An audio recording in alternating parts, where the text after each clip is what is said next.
各位观众，这次新闻联播节目的主要内容有：戒严部队指挥部发言人称，戒严部队平息反革命暴乱进驻天安门广场。戒严部队指挥部发言人发表谈话。下面请看详细内容。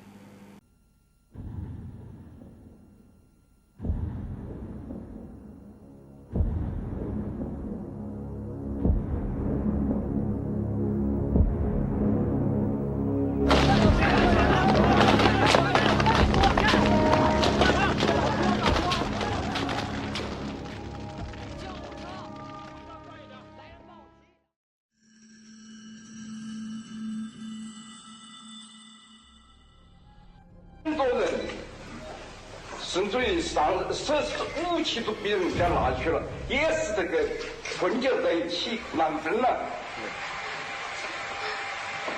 这是对我们这个军队一次很严重的政治考验。我们这个考试合格，不伤亡这么一些人呐。如果那个时候这个拿坦克压下去啊，这个我们得会引起全国的是非不清。所以我要感谢那些这个解放军指导人员们，这样的态度来对待。尽管是审视事实令人痛心的，但是啊，这个可以应对人。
毛泽东主席根据马克思列宁主义的普遍真理，加上中国革命的具体。1976年，中南海政变结束，毛派逝世。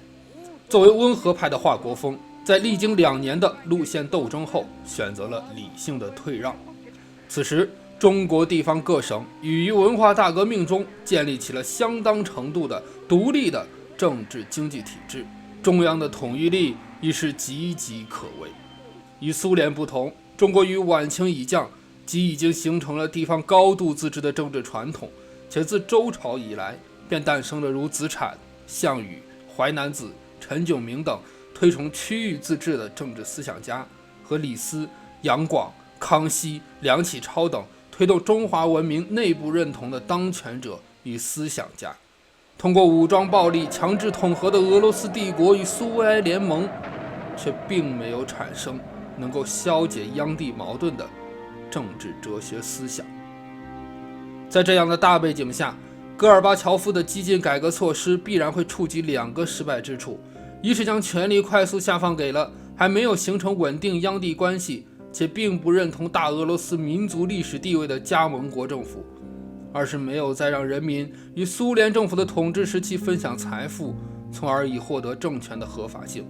原本刚性的央地关系，在没有合法性的中央政权统治下，极易发生脆断。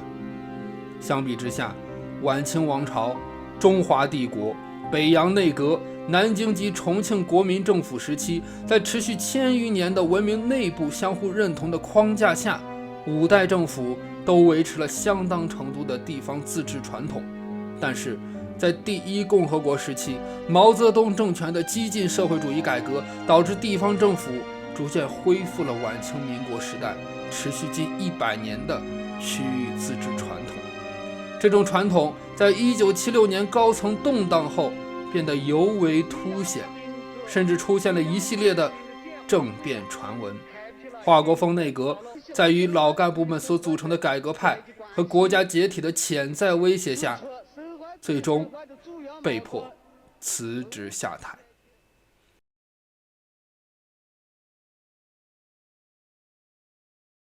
把马克思主义的普遍真理同我国的具体实际结合起来，走自己的道路，建设有中国特色的社会主义。这就是我们总结长期历史经验得出的基本结论。邓小平于1978年开始推动的国家政治经济体制改革，关乎3件大事：一是第4次全球性产业转移苗头出现。第1次全球性产业转移主要由英法转向美德，第2次由美德转向苏日，第3次由苏日转向东亚4小龙及其他政治经济稳定的第3世界国家或地区，第4次则由这些地区转向了中国及东南亚诸国。在这个社会主义条件下面，我们要不要改革？怎么个改革？从理论上，我们反复思考的结果是可以站住脚的。现中国的人民要把经济搞上去嘛，把国家富强起来嘛，把人民富强起来嘛。国家人民富强是我们所有的人就干这个事情嘛。能否抓住历史机遇，吸引大量外资流入中国，缩短中国与发达国家间的差距，成为了当时具有国际视野的胡耀邦内阁的首要任务。这一变革为中国带来了规模庞大的税收与工作岗位，为满足市场需求，党政分离也被广泛推行。但这也使得中国市场开始受国际市场所影响，并逐步脱离了中共的完全掌控，其为未来的下岗潮埋下了根源。第2件大事是关于明治维新与晚清改革的大辩论。为什么前者能够成功，后者却必然会走向失败？最终的结论是，强有力的中央集权虽然能够集中力量办大事，但是也同时会扼杀文明中所潜在的各种可能性。除非通过革命推翻中央集权政府，否则改革将一定会走向失败。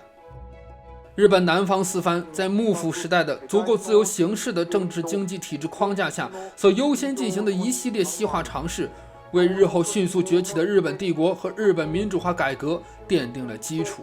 而在裕仁时代，强有力的中央集权政府却又阻止了日本地方上的其他政治经济尝试，并最终导致了日本帝国的战败。这一思想被结合于文化大革命后脆弱的央地关系，给予了地方上巨大的经济政治权力，甚至出现了广东省与中央对抗，要求改革央地税制的事件，并以中央的让步和认可所作解。同时，依据该思想，一国两制也同样被得以提出。不会变的，从国人间啊，这个好，这个不是说短期不变，是长期不变。这个道理我过去讲了多少次？就说50年不变了，50年之后更没变的道理。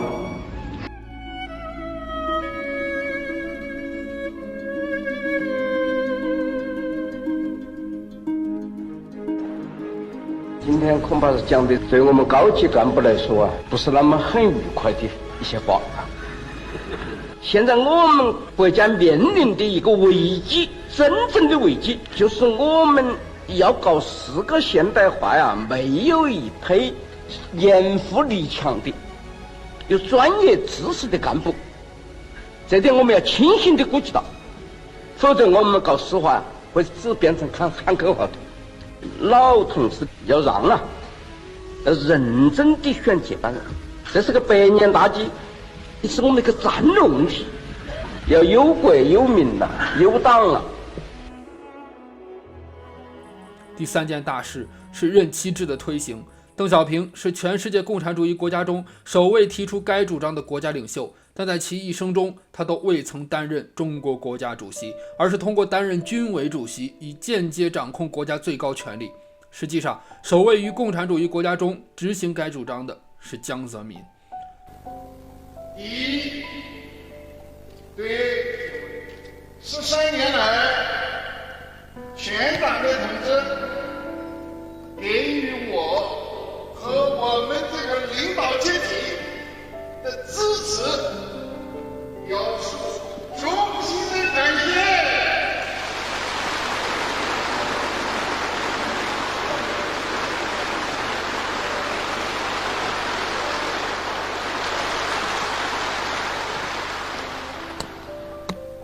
第二，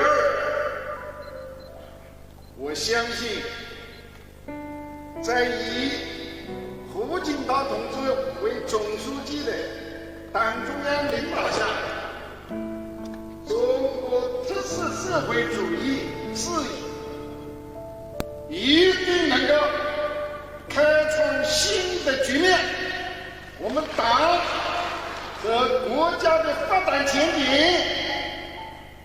是极其美好的。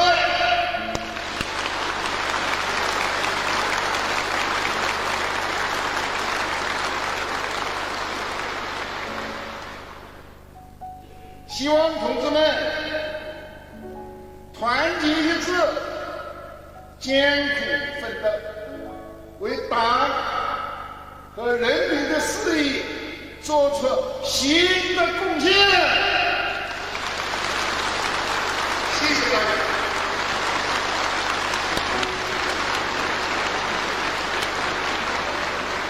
最高领袖的任期制同样成为了内阁的任期制，各种党内党外矛盾以内阁更迭的方式得以缓解。至胡温时代，九龙治水、权力制衡的局面一度成型，这或许将成为中国共产党政权距离民主体制最近的10年。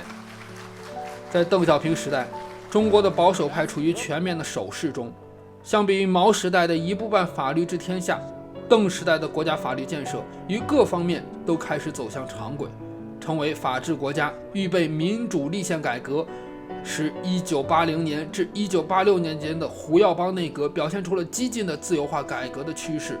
这种趋势在1986年末的86学潮中达到高潮，被视为过度自由的学生团体成为了胡耀邦辞职下台的导火索。坚持共产党统治根基不得动摇的保守派开始恢复其在国家统治中的影响力。接着胡耀邦的赵紫阳内阁由此表现得更偏温和，他不再推动激进的国家改革措施，同时缺乏有效监督的政府腐败问题也由此变得更加严重。中共当局在今天上午为前共党的总书记胡耀邦举行了葬礼，同时大陆学生争取民主自由的示威抗议活动今天也再度达到了新的高潮。当4000多名中共党政要员抵达人民大会堂的时候，3万多名示威的学生纷纷以鼓掌的方式贺道彩。这些彻夜守候在天安门广场的学生高呼“打倒独裁，打倒贪污腐败”的口号。包括邓小平在内的许多中共要员都参加了丧礼，同时中共还做了电视实况转播。赵紫阳在丧礼当中歌颂了胡耀邦的一生成就，但是他并没有提到胡耀邦被罢黜的原因。于是天安门广场上原本十分平静的示威学生情绪激动了起来，并且开始向在国内国际局势的相互作用下，已经体尝过自由滋味的基层民众于胡耀邦逝世的悲痛与对官僚资本大规模腐败的愤怒中再次走上街头，和1976年周恩来逝世后的100万人大游行相呼应，国民仍旧渴望国家的进一步变革。万千横幅中三民主义的理想隐约可见。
criterion for serving as a president is that I do it with the people in my heart.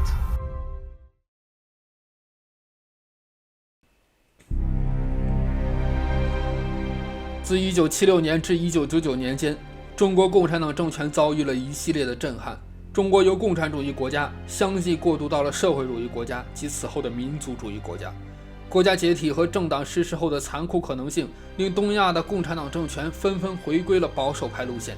尤其是在1989年，社会各界所参与的中国民主化运动直接威胁到了共产党的统治合法性。权衡利弊后，邓小平接受了以李鹏为首的保守派方案，进行了残酷的血腥镇压。自此，中国政治体制的改革被画上了句号。日后的江泽民到点下车与胡锦涛九龙治水，不过是延续了邓小平时代所制定下的维护共产党政权持续稳定的必要措施。缺乏约束与监督的依赖于人性中的贤能智慧的改革，必然会被激进保守派所再次中断。但保守派同样意识到了问题的严重性，他们与邓小平形成了相同的国家治理思路，即优先经济体制改革，与国民适当共享国家财富，全民迅速实现相对富裕，能够给予共产党政权极大的合法性。因此，优先经济发展，以经济建设为中心，通过经济发展解决其他社会矛盾，不管黑猫白猫，能捉到耗子的就是好猫等思想，获得了党内各派的一致认可。在国际环境趋于温和，西方希望于东方社会主义国家内同样推行和平演变的情况下，中国国内也形成了一个有利于市场化改革的政治环境，这为接下来的第三共和国时期的黄金20年打下了基础。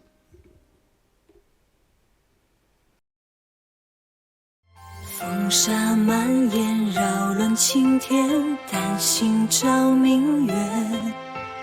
遥望城外，兵器相见，浮生又一见。君独守皇宫，亦非昨日微言，谁在此哽咽？故人已只就站在君的面前，不问也不怨。君本已于手于天际，6万代功名。故人惜词不问情意，有何难说明？打乱了君一统天下的约定，谁可以同行？原来不需要用真正去评定，要显得人心。故人发一衰败，风尘覆盖，不奢求重来。只盼君能收起站台，断头换不来。最后的城墙破开，登高望海，一片烟火海。无能为力，事变满地，故人心已远。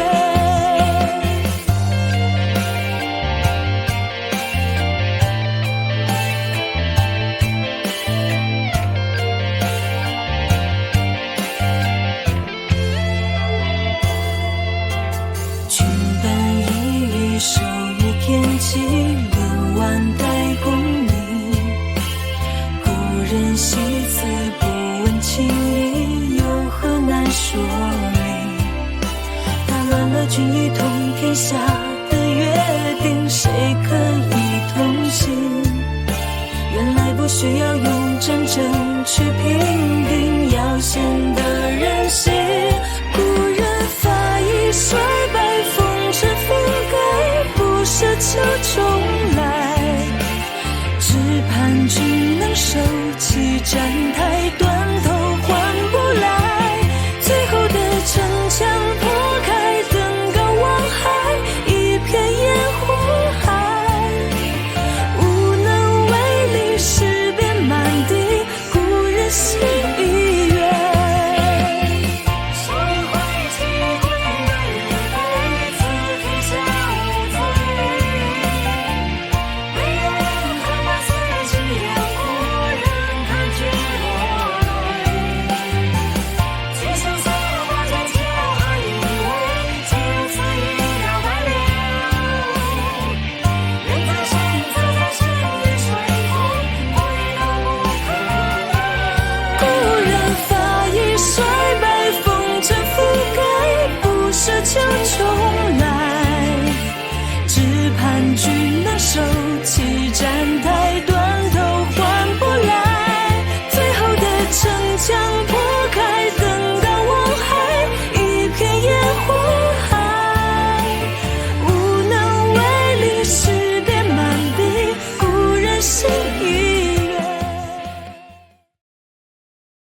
much? Tiananmen Square. Why? Why? I think this is my duty. Why are you here? Yeah, it's our duty. Yeah. Yeah, it's our duty. Yeah, it's our duty. I'm from China.